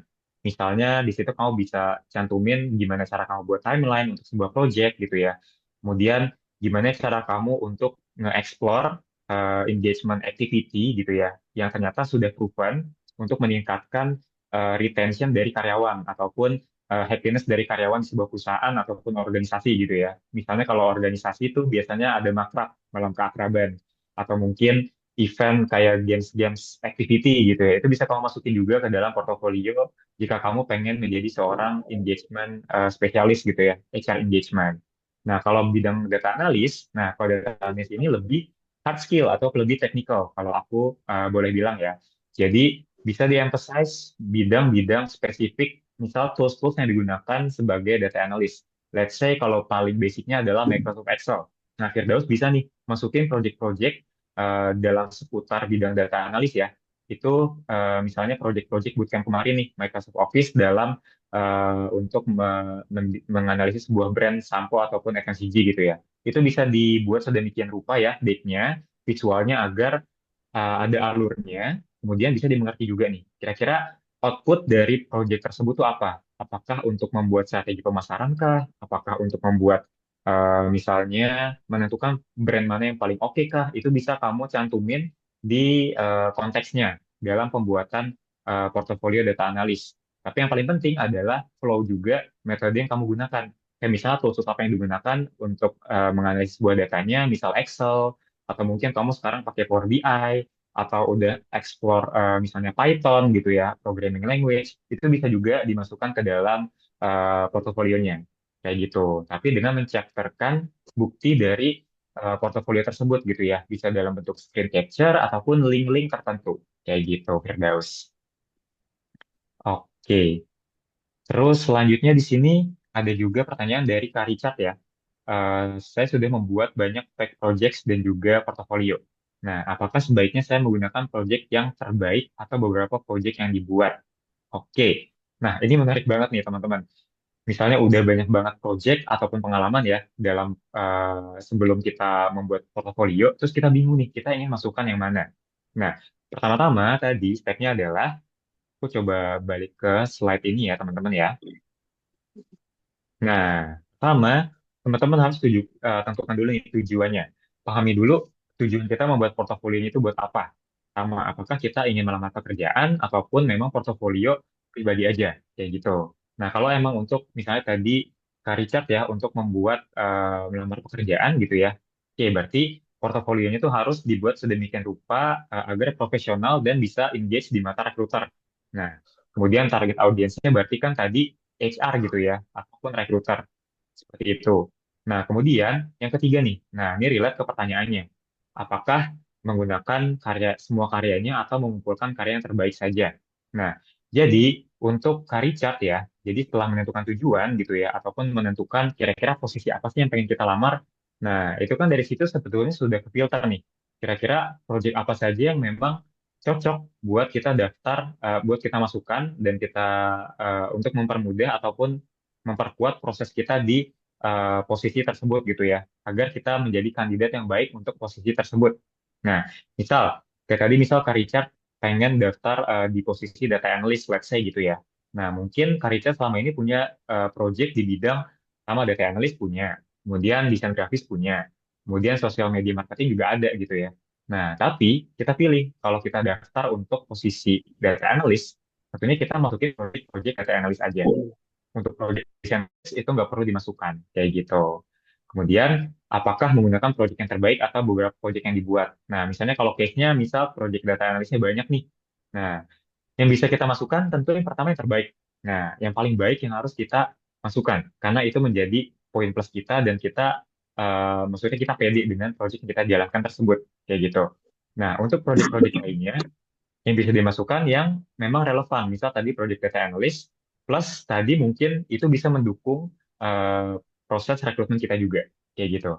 Tapi kalau misalnya Kak Richard ternyata kurang pede nih, misal ada beberapa project yang memang keterlibatannya mungkin belum terlalu banyak gitu ya, belum terlalu apa ya, misalnya nggak terlalu core banget di sana gitu untuk keterlibatannya. Nah itu mungkin kalau kurang pede gitu ya, itu nggak apa-apa nggak usah dimasukkan seperti itu. Atau mungkin kita masukkan appendix sebagai link aja ataupun sebagai informasi nih ke recruiter kalau misalnya Richard pernah mengerjakan project ini dalam list tertentu gitu. Tapi nggak di-emphasize seperti misalnya project yang di awal yang memang Richard involve-nya lebih banyak di sana kayak gitu. Jadi bisa dimasukkan project terbaik ya, yang kita pede, biar nanti kalau kita ditanya saat interview, itu bisa langsung jawab dan kita bisa menjelaskannya, kayak gitu. Intinya kalau patokan dari aku sih simple ya, kalau kita bisa membuktikannya saat interview gitu ya, itu berarti kita masukin aja, nggak apa-apa. Tapi kalau kita misalnya kurang pede gitu ya dengan project itu, kita nggak usah dimasukin di portofolio itu nggak apa-apa, daripada nantinya jadi bumerang buat kita. Kayak gitu sih, Kak Richard ya. Oke, gitu teman-teman. Nah, sepertinya sudah habis pertanyaannya. Oke, mungkin aku kembalikan dulu ya ke moderator, atau kalau teman-teman ada yang lain, boleh ya, nanti langsung di drop aja atau raise hand. Hai, buat teman-teman nih karena Hmm, waktu kita masih lumayan banyak ya Kak ya. Jadi boleh nih kalau hmm. misalnya ada yang mau tanyain, boleh raise hand aja atau mau di chat di kolom komen, boleh banget nih. Dan aku juga mau ingetin nanti buat link presensi akan di-share ya teman-teman ya oleh kakak-kakak Smart Partner lainnya. Dan jangan lupa nih buat teman-teman yang belum join ke Google Classroom, boleh langsung join aja. Yang terakhir nih, boleh nih kakak-kakak yang lain sambil di screenshot aja buat hari preparation kita minggu ini, biar nanti bisa kita tag di akun kita. Oh iya, buat Kak Fajar nih kayaknya ada satu pertanyaan lagi nih Kak. Oke, kamu mau tanya kemarin kita udah bahas CV ATS, kira-kira bakal ada sesi koreksi nggak ya? Oke, nah kalau sesi koreksi sebetulnya mungkin teman-teman dari panitia kira-kira kita ada sesi mentoring gitu nggak ya?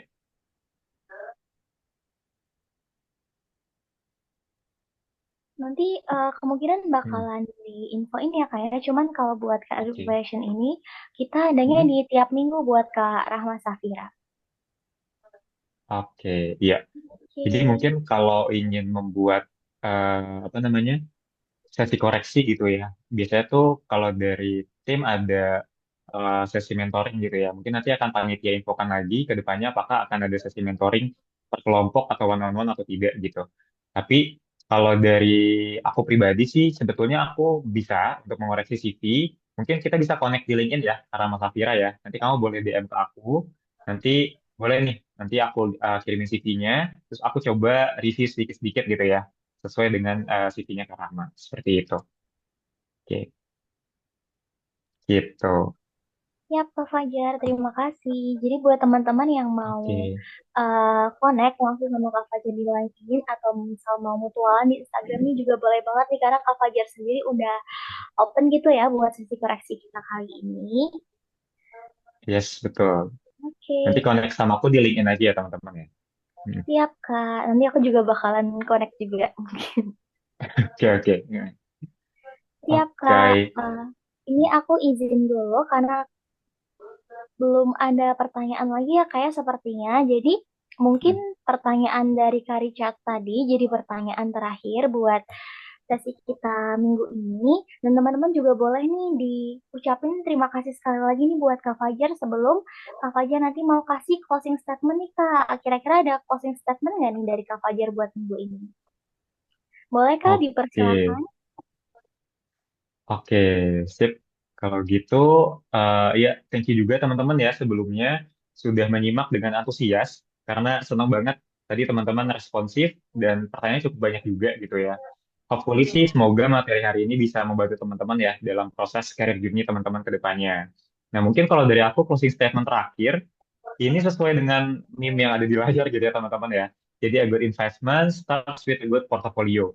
Jadi teman-teman nggak apa-apa kalau sekarang belum punya portofolio, tapi ada baiknya setelah ikut kelas ini coba kita bareng-bareng untuk menyusun portofolio kita masing-masing gitu ya, sesuai dengan tujuan karir kita.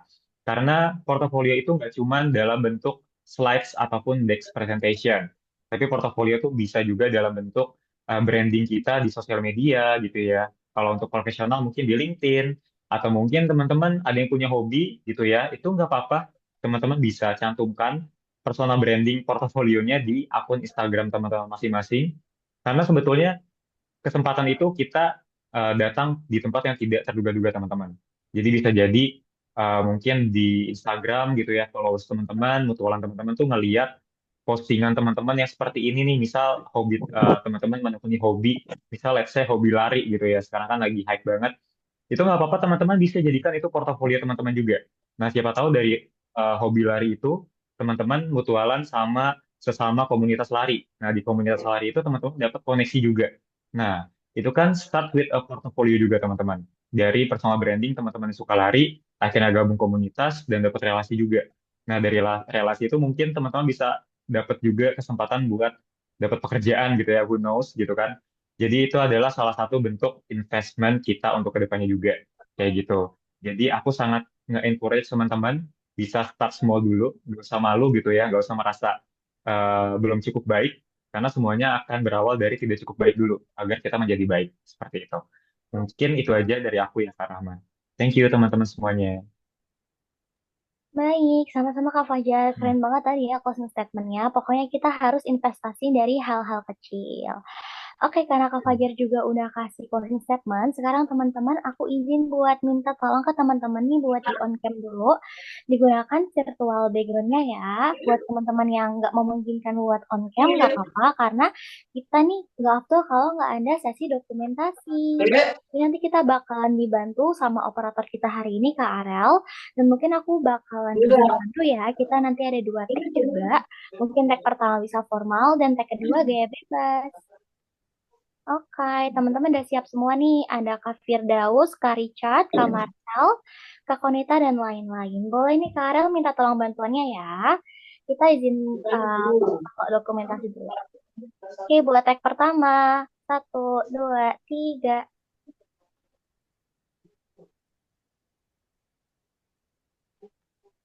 Oke, buat tag kedua ya Kak ya. Boleh gaya bebas. Satu, dua, tiga. Oke, terima kasih.